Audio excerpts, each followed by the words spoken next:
Welcome back. Hope you all had a good lunch. So let's get settled and let's get started. I know some of the folks are still outside, but let's get started. Again, very interesting panel. Next panel, in fact, I know me, Sundi, and Pallavi were really excited about it. Very powerful. Two of the major vehicles, like I mentioned, two of the major vehicle owners, GSA and NITAAC. We have folks from there, from the government, and it's just next to impossible to get these two folks to come online with us at the same time, where they will be able to answer questions on two vehicles which are probably very critical for the small businesses for the next decade, because these are two new vehicles, right? I mean, we talk about CRSP4, Polaris, and so much more, right? I think BigMAC is coming. So let's get started with this. Let me invite the moderator of this panel, Kevin. The two panelists are virtual, but again, you'll be able to ask them any questions as we've been able to do from the last 2 days. So Kevin, all yours. Thank you.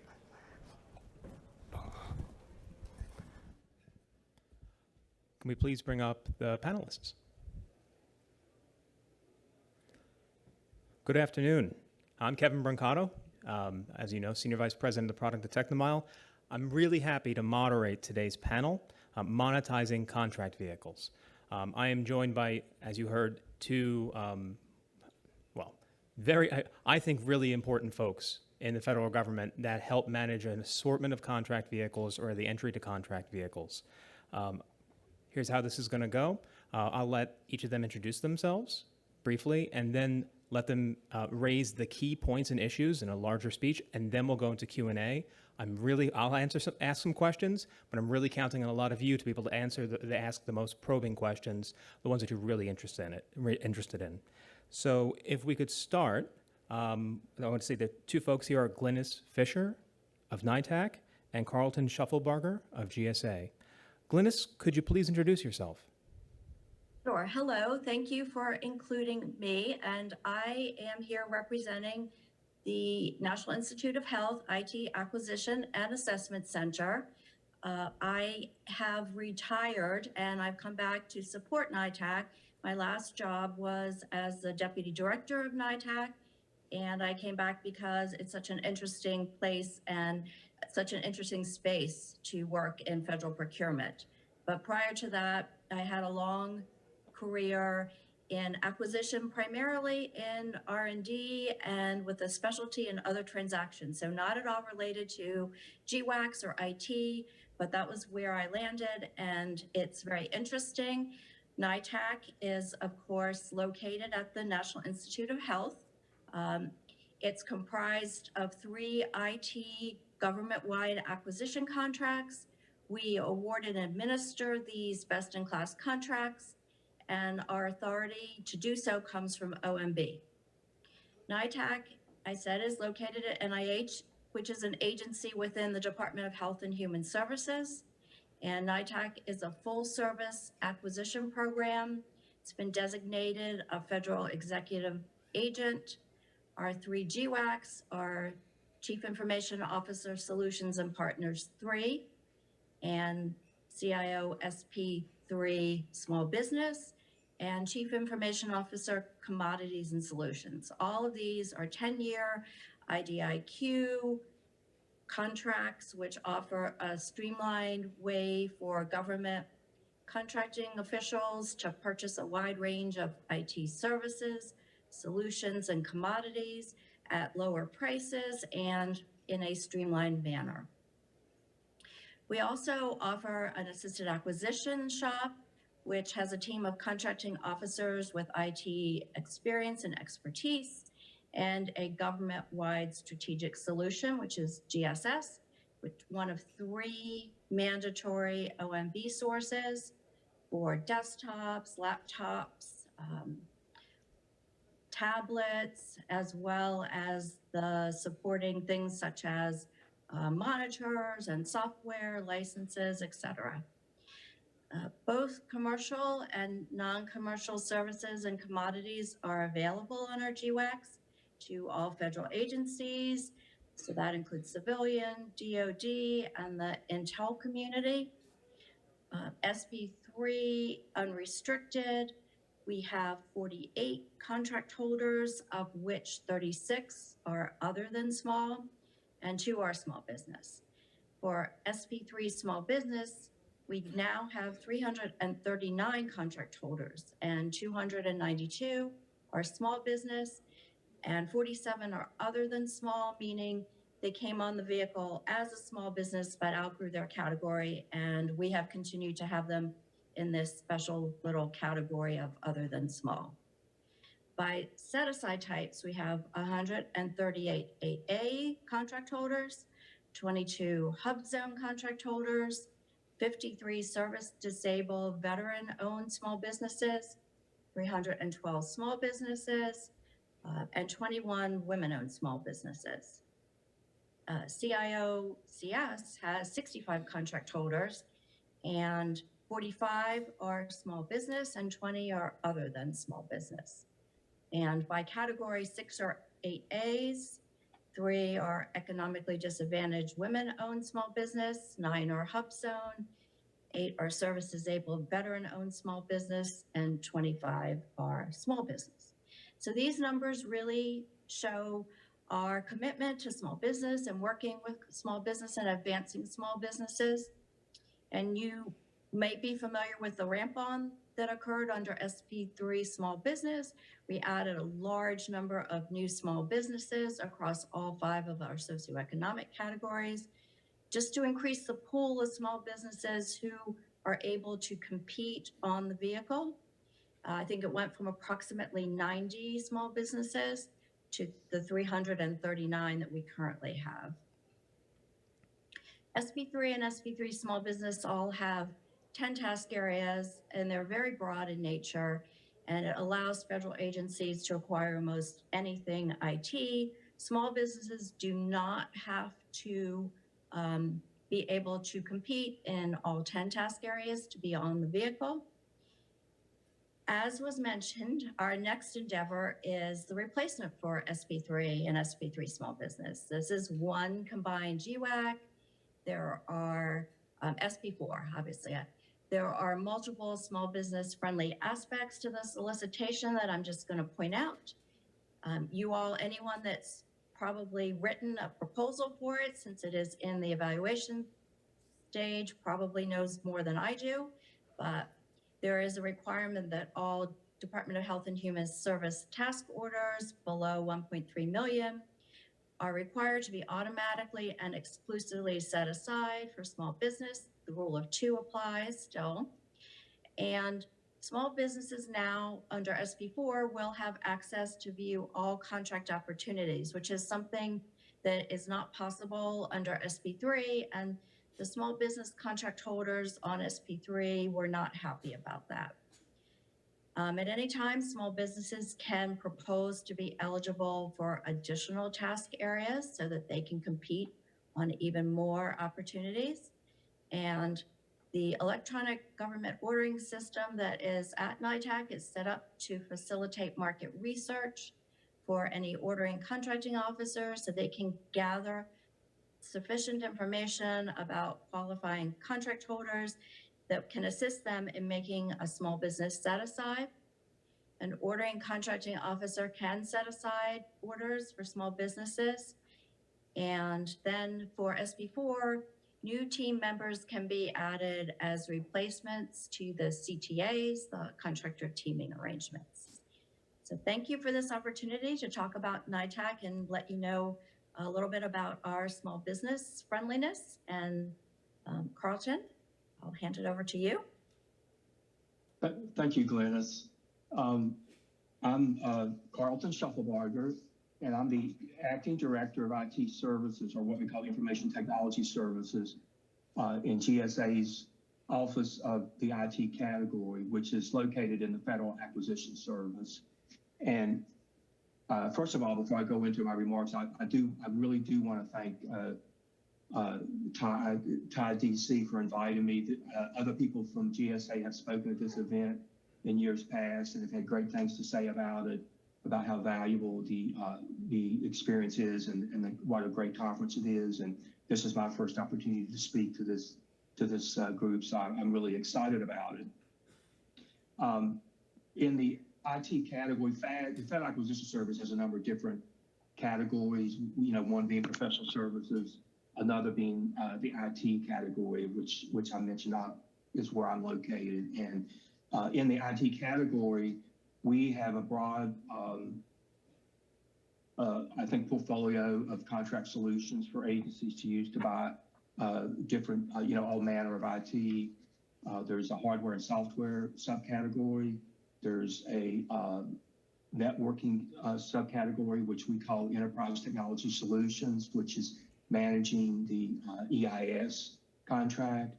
We have a security group, and I'm head of what's called the IT services, which manages the contracts that agencies use to purchase IT services and some ancillary products. ITC, obviously, we have GWACs, of which I'm primarily responsible, and we also have the the GSA, the IT piece of the GSA schedules. ITC, the IT category, facilitates more than $30 billion in annual government spend through our various vehicles.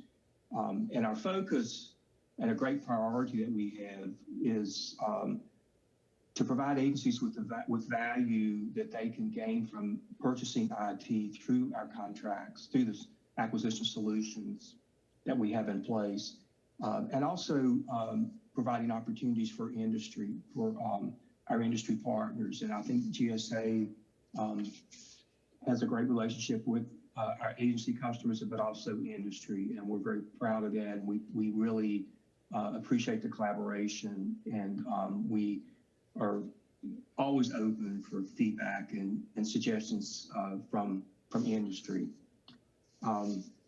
And speaking about my particular role as the acting director for IT services, I'm responsible for really the government-wide acquisition contracts in the IT services arena that GSA offers, such as Alliant 2, which is our unrestricted GWAC, what we call unrestricted, because it has, other than small businesses, I think it's the acquisition term. Also 8A Stars 3, which we awarded the first cohort on 8A Stars 3 in June, and we're working now on the second cohort. And I'll touch on Stars 3 a little bit more later.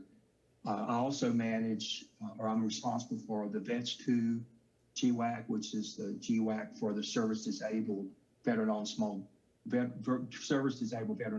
businesses. And I also am responsible for a number of what we call special item numbers on the GSA's multiple award schedule, such as IT professional services, training courses, electronic commerce, health IT services, and automated contact center solutions. And as I mentioned, I'm very excited to be here today, and I'm really looking forward to sharing our vision for the future and to maximize small business innovation, technology, and agility, and do what we can to connect the federal government purchasers with small business providers in the IT arena. So with that, that's pretty much an overview of who I am. And again, I look forward to the dialogue through the session. Thank you. Thank you, Carlton. In case you didn't hear, he's responsible for 5% of all federal spending. That's it was sort of just slipped in there. But it is an enormous deal. So Carlton, you mentioned trends and where you're going. Are there specific trends you really think the audience needs to know about that are going on inside of GSA, or in particular in IT spending? Well, IT modernization and the government's priority on modernizing our IT has been a priority for a number of years and continues to remain one since the arrival of the Biden-Harris administration, really starting with the president on down to my level, and even the people who work in my organization on my team. There's a really renewed and heightened commitment into helping small businesses small disadvantaged businesses and to small businesses of all types to improve the diversity, equity, inclusion, and accessibility, what we refer to as DE and A. And there's a lot of attention being paid to that in the government in terms of how can we be more diverse and inclusive with our own staff and hiring people to come into the government, but also at GSA we're looking at how do we further that priority in our government-wide contracts. And so that's a point of a great priority and emphasis in GSA today. We also are looking to, we recognize that the small business community, the small business, I call it the community, the industry base, is really critical to our economy and the foundation of our nation and helping us have a healthy, vibrant economy and a healthy, vibrant nation. And so GSA is really placing a lot of emphasis, and I spend a lot of my time personally, and so do a number of other people, working on small business related matters and trying to make things as easy for small businesses to do business with the government and connect the small business provider, IT providers with the government agencies who need those products and services. So diversity and equity and inclusion and helping extend that to the small business community is one of our greatest priorities. And we're also looking, related to the IT modernization, we're looking to leverage small businesses. One of the reasons we're eager to connect small businesses with government agencies is that's where a lot of the innovation comes from in our economy. Obviously, it's the innovation largely, a lot of cases it happens in a small business, and so those would be some of the major priorities. Thank you, Carlton. Yeah, I think I'll stop there. Go ahead. No, Glynis, maybe you can reflect on maybe NITAAC has some of the same priorities or maybe a slightly different set. Well, Carlton brought up so many great points that there's not as much left, but I will mention some things that just have happened within our perspective at NIH. Recently, we're sitting in NIH. NIH has obviously had a large involvement with COVID response. And because we have this unique IT biomedical research task area, we've had new additional work that is in response to or part of the COVID response.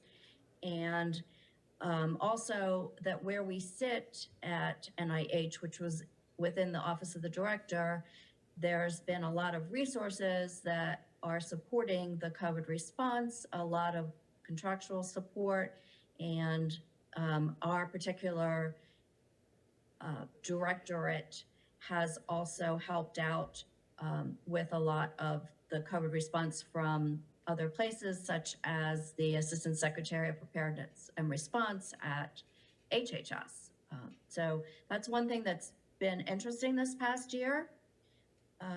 And of course, with the pandemic, NITAAC has previously been able to really do a lot of outreach. We like to talk to our customers. We like meeting with our contract holders, and we've had to now do everything virtually, which has been a big transition for everyone. Also, from an acquisition standpoint, the department senior procurement executive retired, and we have someone acting, and we're interested to see what is evolving and happening with leadership at the department level. And then also, I think, if you look at the some of the orders, the executive orders that are coming from the White House, obviously cybersecurity is a much bigger deal. And we can also see that, that it's going to continue. And sadly, if you're any business, a small business, that it's a great place to be right now. We don't It's not anything we would have wanted, but it's what the situation is. Thank you, Glynis. Sorry?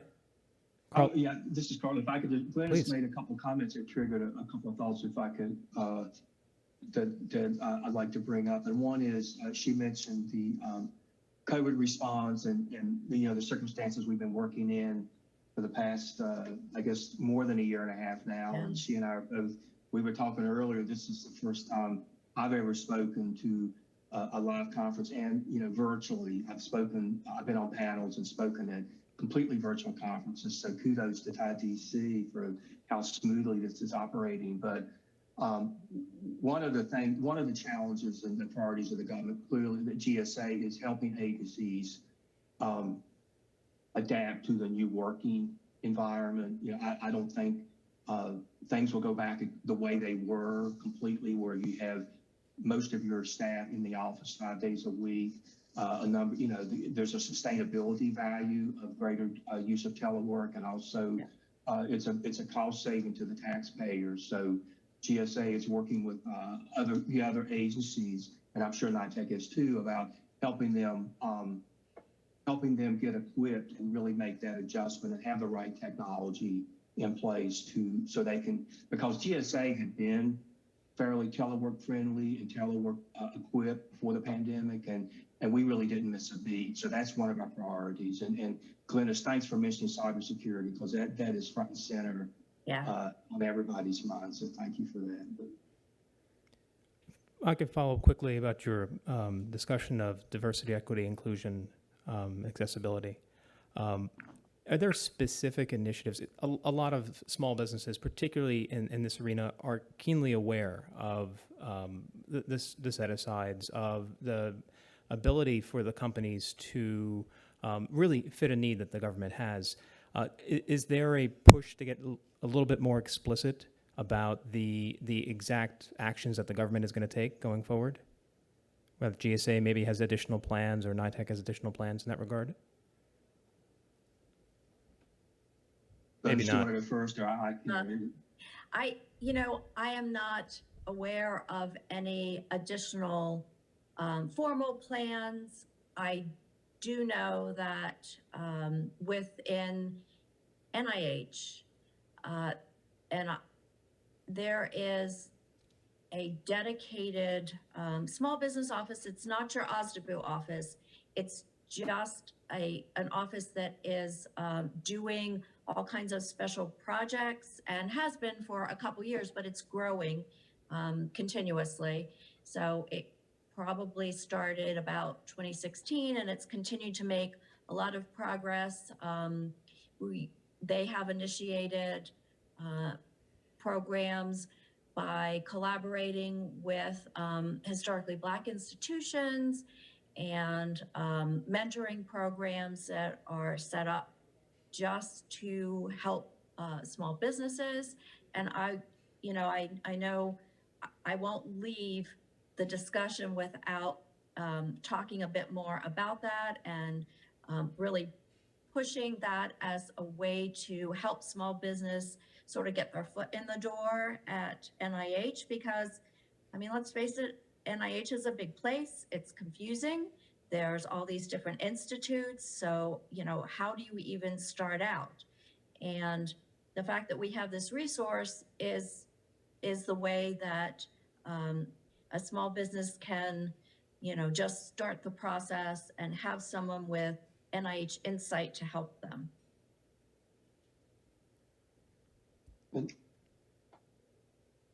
Okay, so I will hand it over now, Carlton. Sorry. Thanks, Glennis. So I would say that the thing that comes to mind in my situation and at GSA are the small business GWACs.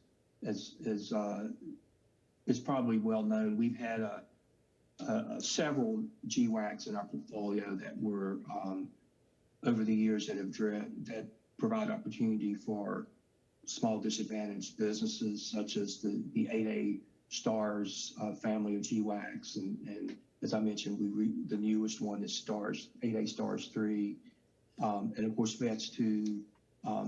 with Polaris, VETS 2 is for the service disabled veteran or small business community. And with Polaris, which is the GWAC, the small business GWAC we're currently working on, that there's obviously a lot of interest in. This is the first time that GSA is creating multiple socioeconomic pools, socioeconomic set-asides on one small business GWAC. And so we had already started working on that strategy and proceeding down that path prior to the Biden-Harris administration and their emphasis on DE&A. But we think Polaris and our other small business GWACs are great opportunities to help achieve those goals. And I can speak more about Polaris later. And I do want to mention that GSA has a great partnership with SBA, and in the IT category where I work, we work very closely with our OSDBU office in GSA, and I would say that GSA, my organization, and not just me personally, but all of FAS has a great partnership with our OSDBU office and also with SBA, and we're jointly, collectively looking at what can be done to not only provide greater opportunities to small businesses, but to be more inclusive and to remove some of those pain points and barriers that sometimes make it difficult for the disadvantaged firms to do business with the government. Thank you both. I think everyone here actually wants to talk about Polaris and probably talk about it quite a bit. So I think I'll let you talk about what you think the key changes are, or what everyone here should know, status, update, where we're headed. Carlton, if you want to start with that. And then I know it might be more difficult, Glynis, to talk about COSP4, so we'll encounter that in a little bit later. Sure. Okay, yeah, I'll be glad to. And Polaris is obviously, you can rest assured it's getting a lot of attention from me and others in ITC and the Federal Acquisition Service and throughout GSA. And we, as I mentioned a couple minutes ago, we're going to have multiple socioeconomic set-asides. There'll be a small business pool, small business set-aside, which we had in prior GWACs, like with Alliance Small Business, and then it's going to have a hub zone set aside, as well as a women-owned small business set aside. And we recently made the announcement that we will include a service disabled veteran-owned small business set aside on Polaris. So we think that will really help agencies provide improved ease of use, I guess, or make it easier for agencies to work with one GWAC, one small business GWAC, and connect with several different types of, categories of socioeconomic firms. In terms of innovations, we are, that by itself is quite innovative, just having the different pools on one GWAC. We are looking at, we really want to have, we're going to have we're going to have a 5-year base period and a 5-year with an option for an additional 5-year ordering period. And we want to not have a ceiling. We're asking, by we, I mean me and the people I work with, are asking for approval to not have a ceiling on this GWAC, because the best-in-class contracts, and particularly the GWACs, are very popular. And I was a part of hitting the ceiling, reaching the full ceiling allocation on one of our GWACs last year. And we think it's prudent to not have a ceiling on this GWAC. And we also, for the first time for one of our GWACs, we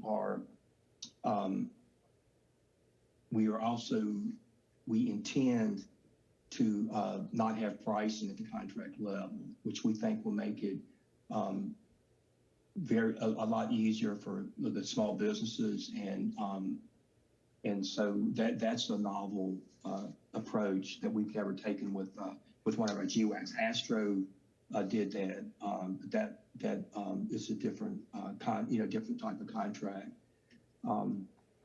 And in terms of where we are, we of course we released the first draft solicitation in December of last year and received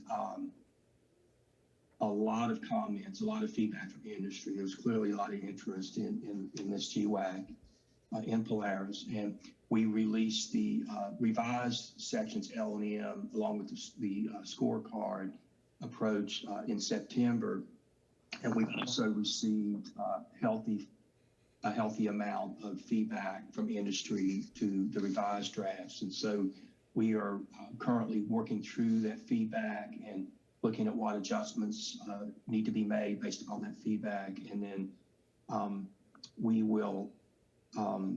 we expect to be releasing the final solicitation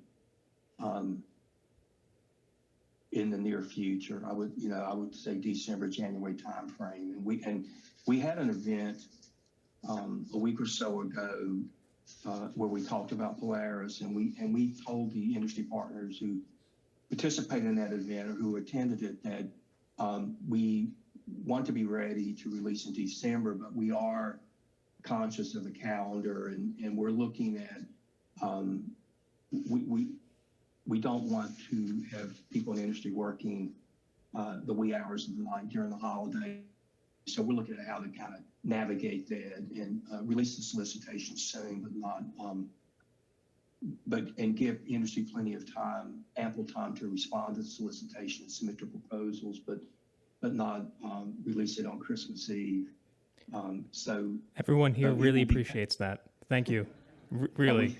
You're welcome. We've gotten that feedback, and it's obvious that people want to spend the holidays with their families, and so we're looking at how can we accommodate that and still meet our aggressive schedule. So with that, I'll stop. I threw a lot of stuff out, but no, I think we could probably talk for the next hour about Polaris and details. Yes. So, but it's a little bit different situation with CIOSP 4, and everything's baked in. So I think if you could just dive into anything you think people should know about now.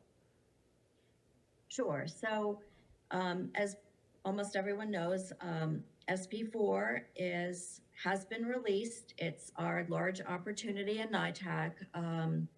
I know Carlton spoke about having no ceiling, but we have increased the ceiling from 20 billion per contract holder to 50. So that's a very large increase.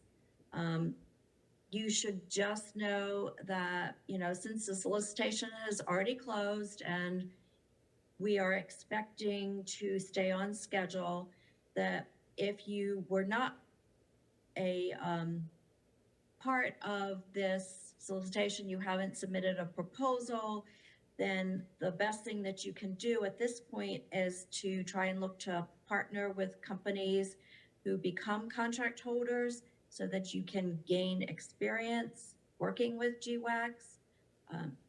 Obviously, NITAAC is a smaller GWAC than the GSA ones, and that does facilitate our working closely with our contract holders. It's it's very helpful. We have training sessions on how to market themselves, and we're try to be very supportive and involved. But the solicitation has closed, and we're obviously still saying that SP3 has a lot of runway, but we hope to make an award. I think the date was just changed to January, and I haven't checked in a couple days, but there are still some outstanding pre-award protests on the GAO website. But that was, I think, Monday the last time I looked. But also, I do want to just say that CIOCS it's in its second well, it's in its option period, its second 5-year period, and it runs through 2025. And I know this sounds kind of early, but you know, if anyone is interested, just keep it in mind. And that means that if your company sees this as an opportunity to potentially be in the replacement, just make sure you're starting to be aware and tracking any statements that NITAAC may make, public statements about the schedule, or if there's a draft RFP, for example. And, you know, these are big endeavors to submit a proposal to one of these. So make sure that you have enough time to really make an informed decision on whether this is an opportunity you wish to pursue that would be advantageous for you, because you know it's a large undertaking, and as you're aware, you know there are always some delays, and but they come out, and we then expect a company to submit a proposal, get you know in a relatively short period of time for something so complex as SB4. Excellent. I'm going to switch to maybe sorts of things I don't hear often that folks managing contract vehicles will talk about. Do you all potentially could have the same task order on your vehicles? Do you perceive yourself sometimes as competitors for work from agencies, or is it more like aligning to see where the agency could find the best fit? Can I go first? Please. Okay. So I would just like to say that I don't think we look at ourselves as competitors, because the federal IT spend is just gigantic, and there's plenty of room for all of us to be there. And I think in a lot of cases, the 3 IT GWACs end up partnering on things such as the IT vendor management office that is out of GSA. I mean, that's a relationship building opportunity for the IT federal GWACs to help the community. So I think that, you know, just because there's so much and there's this drive and path toward category management that, you know, we're all, of course, NITAAC would like to capture a bigger chunk of the IT federal spend. But, you know, it's not by competing with NASA or GSA. It's by our selling ourselves, because a lot of IT spend is not done through a GWAC, and they really should be. And so that's sort of the message that I think all the IT GWACs have in common, that we're trying to occupy this best-in-class space in the federal government spend. Well, Glenna said it very, very well. I don't know that I could say it any better, but I totally agree with her comments that we don't see each other as competitors. We have acquisition solutions in similar space, but the government, as she mentioned, the government's a big place. There's a lot of money being spent on IT, and so I think we don't sit down and design our GWACs so that we're completely in parallel, that we complement each other perfectly. We look at their innovations and learn from those, and hopefully they look at ours and learn from our the novel things that we try to do. And we're all public servants, and we serve the greater good of the American people. And I do think it's good to have for agencies to have choices.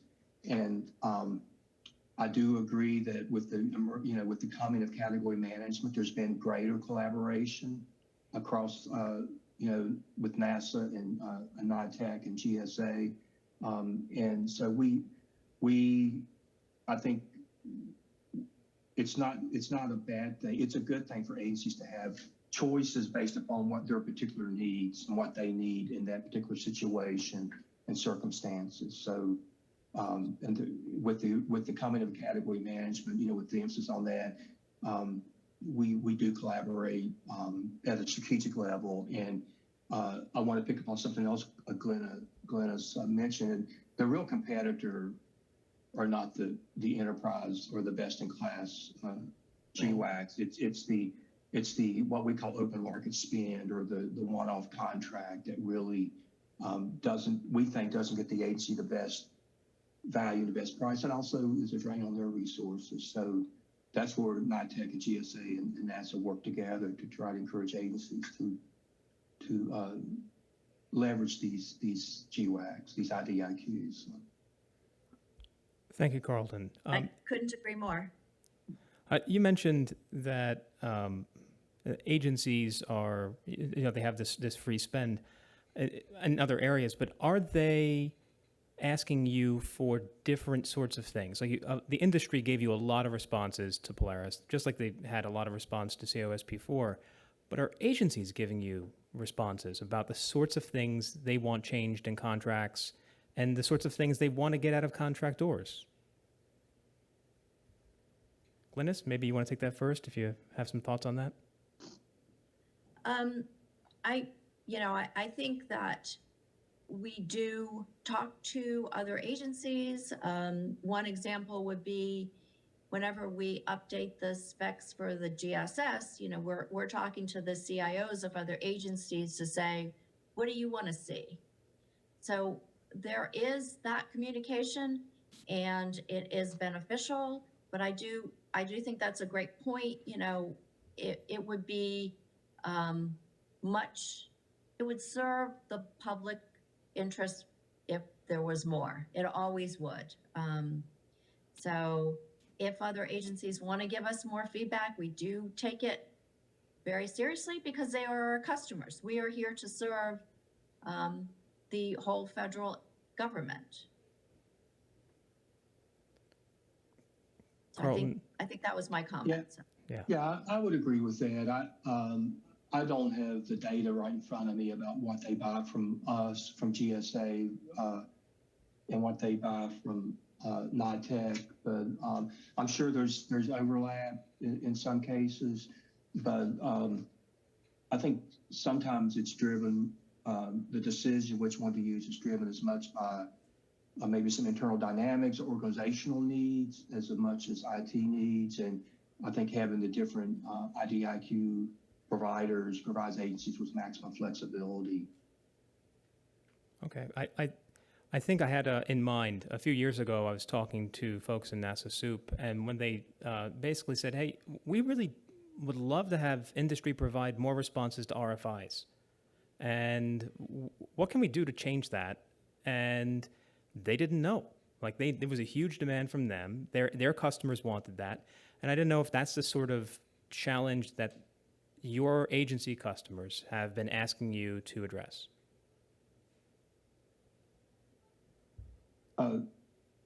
In terms of having more responses to their RFIs? Yeah, they want more engagement. They need the best ideas that contractors have to offer, and they want additional responses, but they're costly for the folks in this room to be able to respond to these RFIs.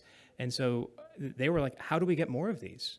And I didn't have a good answer, and I think that's an issue that everyone in government faces. And I was just curious if they're asking you, if your customers are asking you, your agency customers are trying to solve their problems by going to you and say, how do we restructure stuff?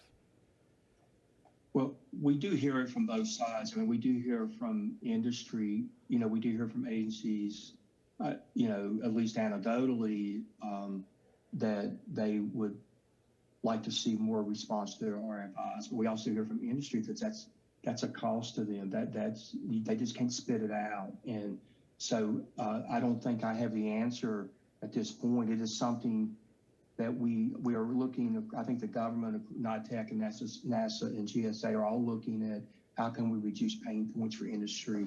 But I know agencies, when they submit like an actual proposal or task order, they don't want an overwhelming number of proposals coming in. They like having, a competitive number, number so they can make a competitive selection and not be overwhelmed. But in the case of the RFI, it is tougher because the agency is looking for information, and when industry responds to those things, it does inform the government. I can tell you that particularly at GSA, where I've worked, we do weigh industry feedback quite seriously. I'm sure NITAAC and NASA does as well. But I don't know what the answer to that is, other than are there ways to get the information without an NFI? I don't know that, but anyway, I'll shut up and let Glennis weigh in. Oh, I don't have much to add. I was just gonna agree. I think that, any potential for innovation within this area of government acquisition and IT is really ripe for change and modernization. And I do know that we would like to have our customers be more, transparent or more communicative about what they see coming, how our contract holders can be ready, how they can allocate their resources. We try to get potential customers to come in and speak, but it's a big challenge. We often hit a brick wall. No one has the time to say they want to commit to that. And I think if there's any way to improve this space, it should be a focus, because there's a lot to be learned by having better communication. NITAAC is starting to do has implemented virtual industry days, which will make it easier for customers to present any ideas for solicitations, anything that's in the pre-proposal stage, or even when the proposal has been issued, so that there is more dialogue. So I think obviously this is something that would improve the whole acquisition process. Excellent. We've got about a little more than 20 minutes left. I want to leave ample time for people to ask questions here. Do either of you have closing statement you'd like to make? Things that we're going to miss, or things that you want the audience to keep in mind? Well, I did want to mention, I touched on the resource that NIH has for helping small businesses. And I wanted to give out that information just because if you have an interest in working at the NIH, you should be contacting this office. I only know the person who is in charge of doing it, but I know she has a staff, so if you can't reach her, feel free to reach out to anyone, her staff, look it up online. But her name is Annette Owens Scarborough. And if you want to reach out to her, if you have any questions, obviously you need to do your research first, figure out where your strengths meet up with NIH's needs. But this is how to get your foot in the door, what other programs she's running. And you can give her a call. Her number is 301-496-7669. And her email is Scarborough, and that's SCARBORA @od.nih.gov. And so I had mentioned her earlier, and I didn't want to forget to give you that information. Thank you, Glennis. Carlton? I'd like to follow up on Glennis, because I know that was one of the things that we had talked about, being sure to share with the participants of this conference is where do they go for assistance or guidance, and to compete effectively, successfully in the federal government space. And there are a couple of, and I'm just going to have to spell them, I think. There are a couple of resources. First of all, I really want to cite our OSDBU office, the GSA's Office of Small Disadvantaged Business Utilization. They do a great job, and they do a lot of training and educational type events for small businesses. And so a lot of that training is free. And if people would go to gsa.gov/OSDBU events, and that's gsa.gov/OSDBUEVENTS, you can see, you know, a list of the upcoming events that they have, but they really do a great job. And also, there's also, GSA has a web location at gsa.gov/small business, where you can get information that's particular to small businesses. And so I encourage the attendees, the participants to look at those resources and take advantage when GSA or SBA or NITAAC or others, you know, offer training for small businesses. Participate in those events, because it's a great opportunity to learn about opportunities. And we also have the GSA schedules, where, you know, gsa.gov/schedule70 is a URL where you can learn about the IT part of GSA schedules.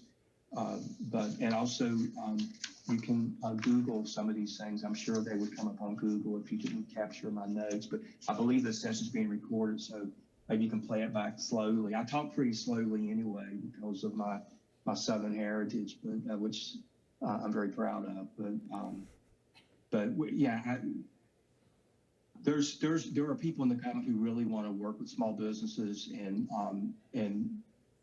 help them understand the opportunities. And there's another place, I don't want to throw a lot of URLs at you, but there's a data bank on sam.gov that OSDBU can connect you with. So people here really like phone numbers and email addresses. I bet they do. So thank you both for showing these resources. I didn't mean to interrupt you, Carlton, if you had more to say about this. Okay, with a little bit of time left, if there are questions from the audience about any of the particulars of GSA's IT contracts or NITAAC, please. Otherwise, I will start drilling into some details as well with them. We have somebody over here. Please wait for the microphone so our panelists can hear you. Yeah, hi. I have a question for Carlton. So we're one of the small businesses that is fortunate to have a cybersecurity contract. We do threat detection and vulnerability assessment for federal agencies. But my question is, on the GSA professional services schedule, we're interested in getting on that schedule, but the SIN in particular. But it requires 2 contracts, I believe. I'm just wondering if there's any creative ways of using a contract to get on the particular cybersecurity SIN of GSA schedule. Maybe performing a CTA, or different line items of the same contract, or different task orders of the same contract, or something of that sort. We can get around the requirement of submitting 2 different contracts.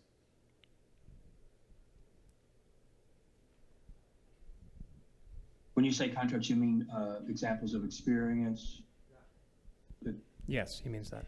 Okay. Yeah. So this contract is large. It's multi-million dollars. It's like typical to what comes out on the GSA cybersecurity schedule.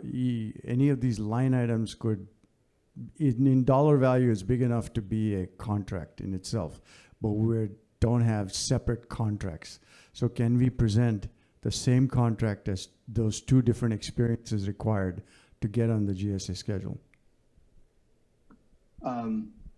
I would like to loop back with one of my acquisition experts, and I'm probably, what I'm going to follow up on the suggestion I got a few minutes ago, and I am going to share my email address so you could follow up with me directly, and I'll open myself up to anybody here who wants to email me. I'll make sure it gets to the right people. But my email address is Carlton, Carlton .Shufflebarger, SHUFFLEBARGER @gsa.gov. And I really want to talk to somebody to see what other options you would have, if any. But I think I'd like to learn more about your particular situation. So please reach out to me via email if you would.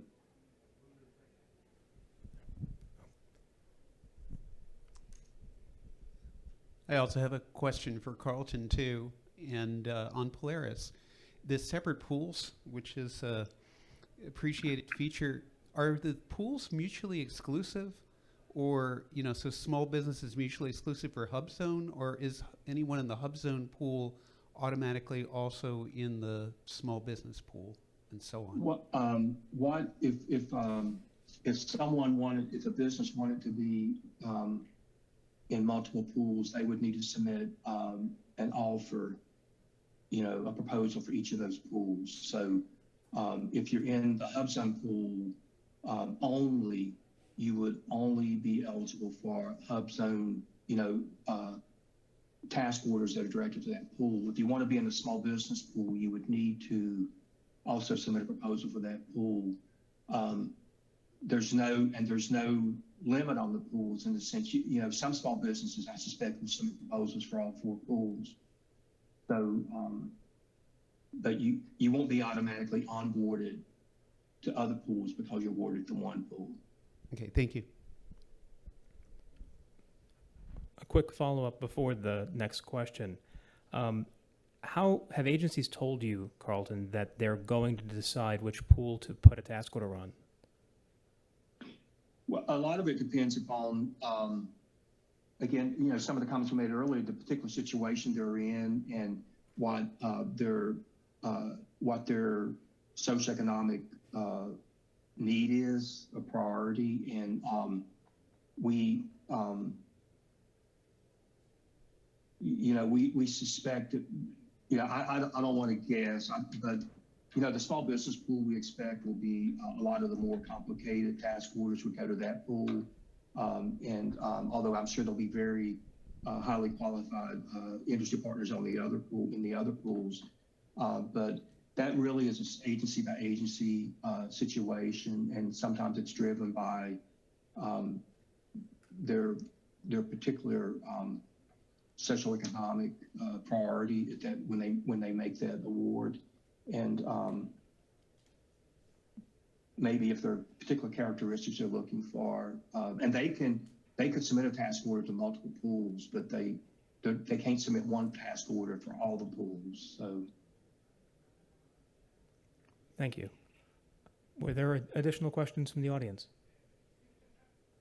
Well, I have one more question for you, Carlton, which I've never had a chance to ask somebody in GSA about this. Why did GSA pursue SINs as a separate thing rather than just use NAICS? And I think I've had people come to me saying, well, I can't see the SIN in the USA spending data. I can't see the SIN in FPDS. So it's hard for me to figure out what belongs where. Is there a reason that GSA chose to use the special item number system? I wish I could. That predates my arrival in GSA, and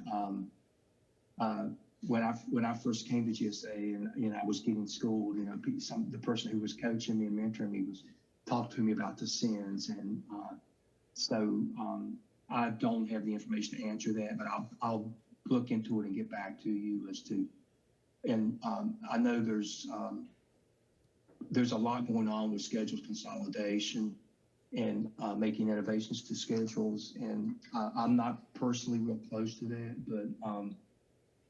but I'll have to look into that and get back to you. But so the next time I'll bring a schedules expert with me. Okay. Any additional questions? No? Well, please, go ahead. I do want to clarify one thing. I believe our SINs are currently aligned with the NAICS codes. I think we have made adjustments in that area. There are just a few oddballs here and there that are hard to figure out. So no, I think industry appreciates transparency and consistency across contract vehicles and across solicitations and the reported data. So I bring that issue up as people have asked me, well, why can't I look at all the cybersecurity task orders? Because they're slightly mixed in with other areas, and that's the difficulty I think people face from trying to understand how to address going forward. I think a lot of the people in this room are really eager to learn what they can do to get noticed, to get their to identify what work they should be pursuing, and then how to get noticed. So would you have any final words for them about how to distinguish their bids from their competitors? Well, the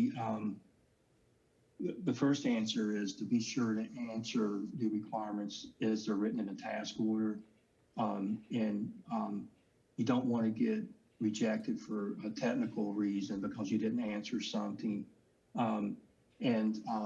Also, I go back to our OSDBU organization. They have great training sessions on just that. And we could spend an hour just on that topic, and I really encourage the audience attendees or the participants in this conference to look at OSDBU, the OSDBU training through GSA because they do a lot of really good training in that area. I mean, that was a really good answer. I just want to emphasize again that, please know exactly where your strengths are and review the requirements and make sure it's something that you can do without, really, it's in your wheelhouse. It's something where where your strengths lie. And I'd also like to say, feel free to try and partner. If you have almost everything that you need, but you're lacking in one area, reach out to another company so that your proposal can be stronger, because there's a lot of competition. Well, I want to thank you both. I think we've learned a lot about both of the suites of contract vehicles that you own. Glynis, Carlton, on behalf of TIDC, thank you so much. Well, thank you, and thank you for the questions. You're very informative, so thank you both. Thank you, and it was a pleasure to join you today. Yes. Carlton, Glynis, thank you so much. If you were here live, let me come on the camera so you can see me. If you were here live, we are giving a small token of our appreciation, but we'll be sending these to you. So thank you again for doing this for us. Well, you're Thank you so welcome. much. Thank you. It was really interesting. Thank you. Thank you. Bye. Goodbye, and Bye. good luck.